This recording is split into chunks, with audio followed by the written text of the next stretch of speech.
పిల్లని పట్టుకొని తిరుగుతున్నారు, దానికి ఫుడ్ అని అంటుండే. ఇంతక కుక్ ఎక్కడిది?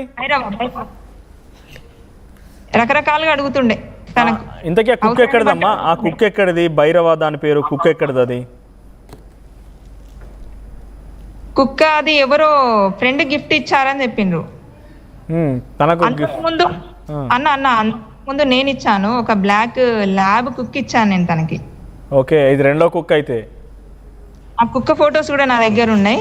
ఓకే, ఆ కుక్క ఇచ్చాను కానీ అది ఎవరో చెప్పారంట, అది కార్ లో పెంచుకుంటే కార్ కంటే హైట్ అయిపోతుంది అని చెప్పేస్తే అది 1 వీకే ఉంచుకొని అది ఇంకా వేరే వాళ్ళకి ఇచ్చి ఇది తెచ్చుకున్నాడు.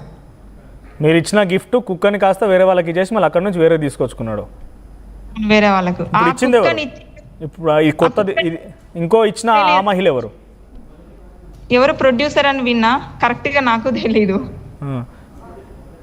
కానీ ఆ కుక్కని ఇచ్చేది కూడా ఒక టైం చెప్పిందన్న, ఆ లోపే తనకి ఇవ్వాలి. అది ఎప్పుడు తెలుసా, తన ఫస్ట్ బర్త్డే రోజే నాకు గిఫ్ట్ గా కావాలన్నాడు, ఆ బర్త్డే రోజే తనకి ఇచ్చాను ఆ కుక్కను కూడా.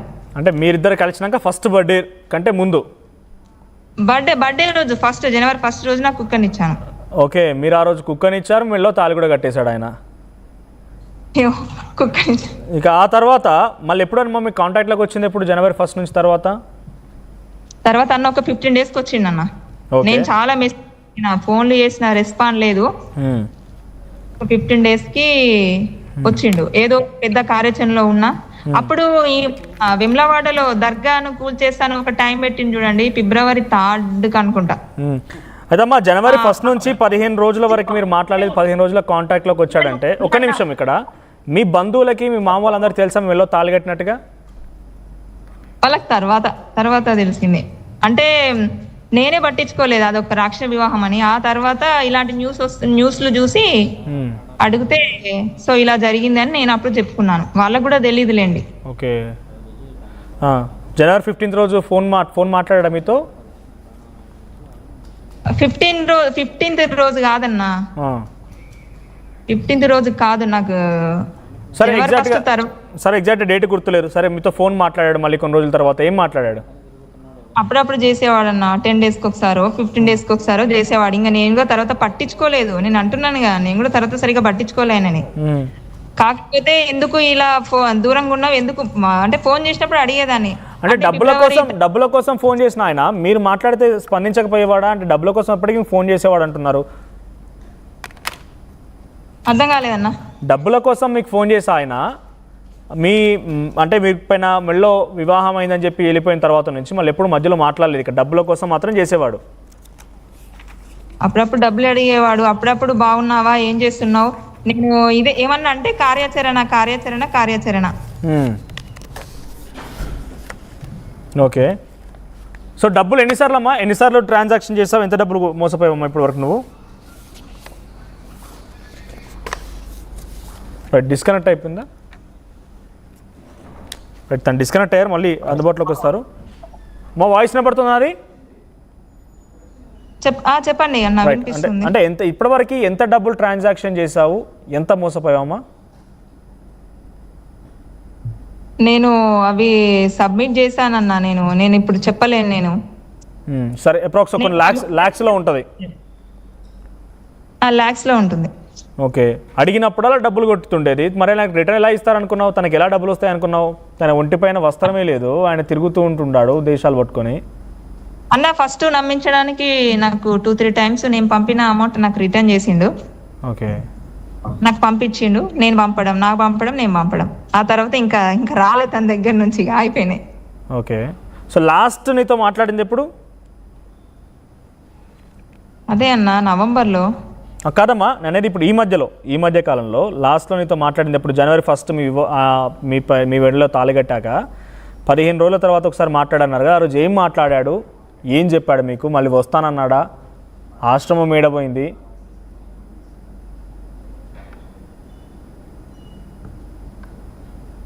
అప్పుడప్పుడు వచ్చేవాడు కాంటాక్ట్ లోకి, అంతే. ఓకే, ఏం చెప్పేవాడు? ఆశ్రమం గురించి మళ్ళీ మాట్లాడేవాడా, లేకపోతే ఆల్రెడీ నేను వివాహం చేసుకున్నా కదా వస్తానని చెప్పేవాడా, ఏమైనా చెప్పేవాడా?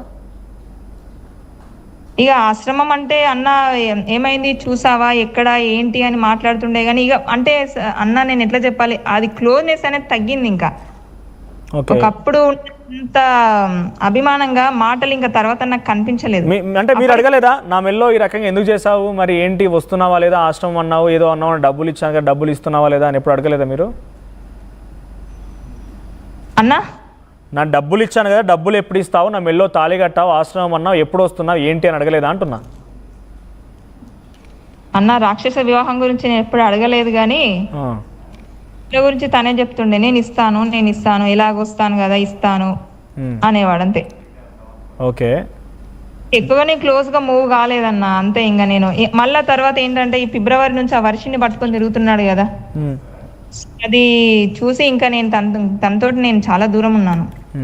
అంటే ఆయన అకౌంట్లో కూడా లక్షలు కోట్ల డబ్బులు ఉంటాయంటున్నారు. ఇంకోటి నేను డైరెక్ట్గా అడుగుతున్నాను మిమ్మల్ని, ప్రభాస్ ఇంటి పక్కన విల్లాలు, చెన్నైలో ల్యాండ్, ఇదంతా ఉందా? నిజమేనా? మీతో మాట్లాడుతున్నప్పుడు ఎప్పుడు అడిగారా మీరు నిజమేనా ఇవన్నీ? ఎందుకంటే అప్పటికే వార్తలు వస్తున్నాయి కాబట్టి.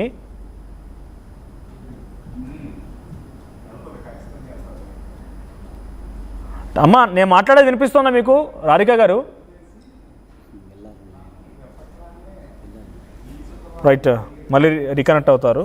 రైట్, ఒకసారి నేను ఇక్కడ మన స్టూడియోలో ఆర్టీవీ స్టూడియో అందుబాటులో ఆజాద్ గారు అడ్వకేట్ ఉన్నారు, డే సేమ్ టైం శివరుద్ర స్వామి గారు ఉన్నారు. ఆజాద్ గారు ఏంటి తన తరఫున మీరు సపోర్ట్ చేస్తున్నారు, తన తరఫున వాదనలు వినిపిస్తున్నారు, ఏం జరగబోతుంది నెక్స్ట్ లీగల్ ఏంటి? తన చాలా క్లియర్గా చెప్తా ఉంది, మెడలో వేశాడు, రాక్షస వివాహం అంటోంది. సో తను కూడా ముందట కన్సల్ట్ అయిందట, అఘోరిని ఆశ్రమం కడదాం ఆలోచనలో ఉన్నారు. సో చాలా క్లియర్గా అయిందని అర్థమైపోయింది ఇప్పుడు. ఏంటి అంటే నెక్స్ట్ యాక్షన్ పైన ఏంటి? చాలా క్లియర్గా నా మెడలో తాళి కట్టాడు అని చెప్తోంది. ఆయన అబ్బాయి లాగా కూడా ప్రవర్తించేవాడు, అబ్యూసివ్గా ఉండేవాడట. మనం అర్థం చేసుకోవాలి, అంటే కొన్ని విషయాలు మనం చెప్పకూడదు కదా. పిటిషన్లో కూడా మేము అదే చెప్పాము. కొన్ని ఇక లైంగిక కార్యకలాపాలు, మోరెస్ట్ ఆఫ్ ఉమెన్, తర్వాత ఏమైనా అగాయిత్యం కూడా చేసి, అంటే ఆమె చెప్పలేదు కదా, చెప్పలేకపోతుంది బాధితురాలుగా. సో అంటే మాకు పర్సనల్గా యాజ్ అడ్వకేట్గా మాకు అన్ని చెప్తారు కదా సార్, అవన్నీ మేము చెప్పడం. మళ్ళీ కనెక్ట్ చేసుకునే ప్రయత్నం చేయండి. మీడియా పరంగా అంటే కొన్ని చెప్పుకోకూడదు కదా సార్, మోరెస్ట్ ఆఫ్ ఉమెన్ ఉంటారు కదా. రైట్, ఒకసారి తనతో మాట్లాడతాను నేను. రాధిక గారు మళ్ళీ కనెక్ట్ అయ్యారు, వాయిస్ వినిపిస్తోందా అమ్మ? నా వాయిస్ వినిపిస్తోందా రాధిక? నాకు సిగ్నల్ అయినట్టున్నాయి సార్, ఊర్లో ఉన్నట్టున్నారు, విలేజ్లో ఉన్నట్టున్నారు. రాధిక గారు నా వాయిస్ వినిపిస్తోందా మీకు?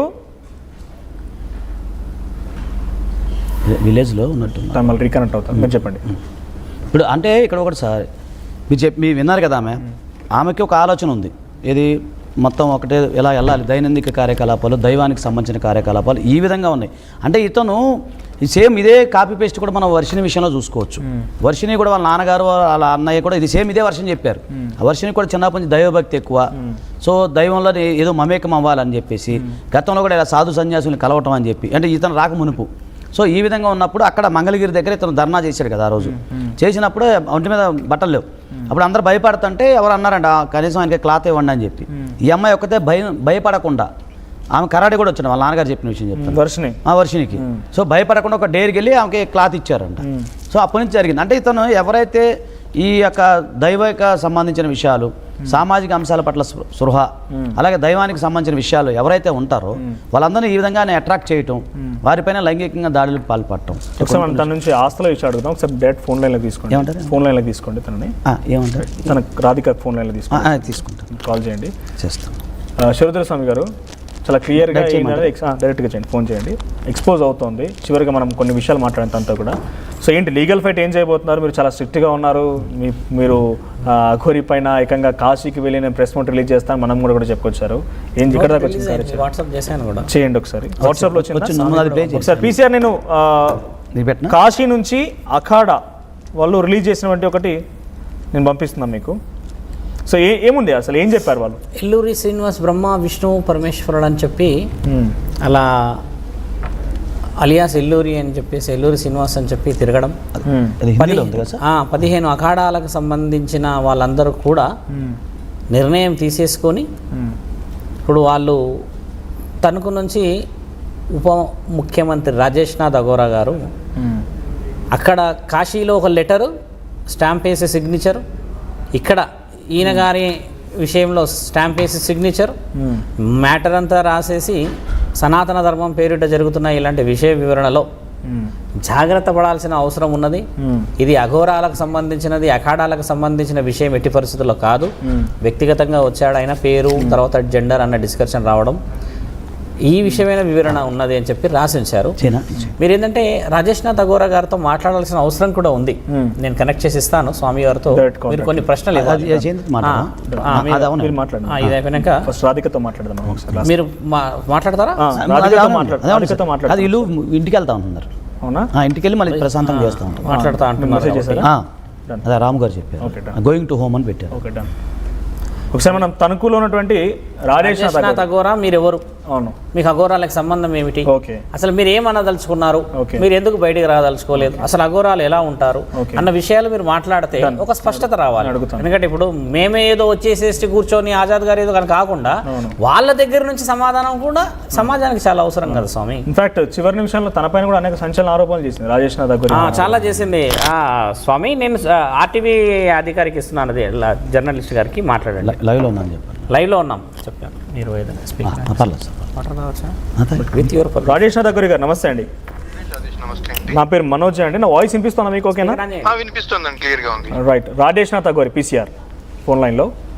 రైట్. ఏంటండి అఘోరి ఇప్పుడు సెన్సేషన్ లేపుతుంది, ఇప్పుడు తన అఘోరి అని పిలవచ్చా? అఘోరి అయితే నేను అఘోరి అని పిలుద్దాను కదండి. ఓకే, ఇప్పుడు తను ఏమని పిలవాలి? చెప్పినప్పుడు కూడా నేను అఘోరి కాదు, నాకు చదువు కూడా కాదు అని చెప్పా. ఓకే, ఆయన శ్రీనివాస్ కదండి, శ్రీనివాస్ అని పిలవండి. ఓకే, శ్రీనివాస్ ఇప్పుడు అఘోరిని సంబోధించకూడదు ఇక్కడ నుంచి. అఘోరి అంటే ఎలా ఉంటుందంటే అండి, 3 పంతులు ఉంటాయి, కీనారాం పంతి, దక్షిణ పంతి, వామపంతి. ఏమండి, దక్షిణ పంతిలో నాది ఎవరైతే నాథ్ సాంప్రదాయాన్ని ఫాలో అవుతారో వాళ్ళందరూ ఉంటారు. ఆ అఖాడాకి సంబంధించి నేను ఉపాధ్యక్ష అండి. ఓకే, మా అధ్యక్షుల వారు ఆదిశనాథ్ జీ అఘోరి గుజరాత్ లో ఉంటారండి, కేడి బ్రహ్మలో. ఓకే, మా ఉజ్జయిన్ బేస్ చేసుకుని మొత్తం మేము ఇది చేస్తూ ఉంటాం భారతదేశం అంతా కూడా. ఓకే, ఏమండి అఘోర సాంప్రదాయంలో ఎవరున్నా మాకు తెలుస్తుంది కదా. ఈయన నేను ఇక్కడ గురు పరంపర ఉంటుందని మాకు ఫస్ట్. ఇప్పుడు నేను అఘోరని చెప్పుకోవాలంటే గురు పరంపర ఉంటుంది. ఇప్పుడు మా గురువు గారు ఆదేశ్నాథ్ జీ అఘోరి, వాళ్ళ గురువు గారు ప్రేమ్నాథ్ జీ, వాళ్ళ గురువు గారు రామ్నాథ్ జీ, ఇలా చెప్పాలండి. అడుగుతారు మమ్మల్ని క్వశ్చన్ ఎక్కడికి వెళ్ళినా కూడా. ఓకే, మీరు ఏ సాంప్రదాయం, ఏ పంత్ అంటే మాది నటేశ్వరి పంత్, ఇవన్నీ చెప్పకపోతే అఘోర ఎలా అవుతాడు? ఓకే, ఇవేమీ లేకుండా అఘోరి అని చెప్పి నేను అనేస్తే అయిపోతుందండి. ఎందుకంటే ముఖ్యంగా చెప్తున్నానండి, నేను అసలు ఇప్పటిదాకా టీవీలోకి రాకపోవడానికి, ఫోన్లు చేసినా ఎత్తకపోవడానికి కారణం ఏంటంటే ఆ శ్రీనివాస్ ఏదో మాట్లాడిన వెంటనే నేను మామూలు బట్టలు ఒకటి అండి, మా దాంట్లో మా సాంప్రదాయంలో ఖచ్చితంగా ఇలాగే ఉండాలని రూల్ ఉండదు. అంటే తప్పు చేయకూడదు, ఖచ్చితమైన సాధన చేయాలి. రాజేష్నాథ్ అఘోరి మామూలు బట్టలు ఒక్కొక్కసారి వేసుకుంటాం. ఇదండి ఎవరో పిల్లలు తీసుకొస్తారు, వేసుకుని చూపించమంటారు. ఆ వేసుకున్న ఫోటోలు చూపించి రాసలేదు అంటే అర్థం ఏమైనా ఉందండి? దాని రాసలేదని హెడ్డింగ్లు పెట్టి మీ టీవీలో కూడా చూపించారు. దానివల్ల ఏమైందండి? పూర్తి భారతదేశంలో ఎంతమంది శిష్యులను తయారు చేసి ప్రతిసారి ప్రతి చోట అన్నదానాలు చేస్తూ, ఎక్కడైనా ధర్మానికి చిన్న ఇబ్బంది కలిగినా వెళ్ళి పోరాడుతూ ఎన్నున్నాయి. ఇప్పుడు పంపిస్తాను, మీకు టెలికాస్ట్ చేస్తారా ఎన్ని చేసామో? డెఫినెట్ గా పంపించండి. నేను ఏమంటున్నా అంటే ఇప్పుడు శ్రీనివాస్ గా చెప్పబడుతున్న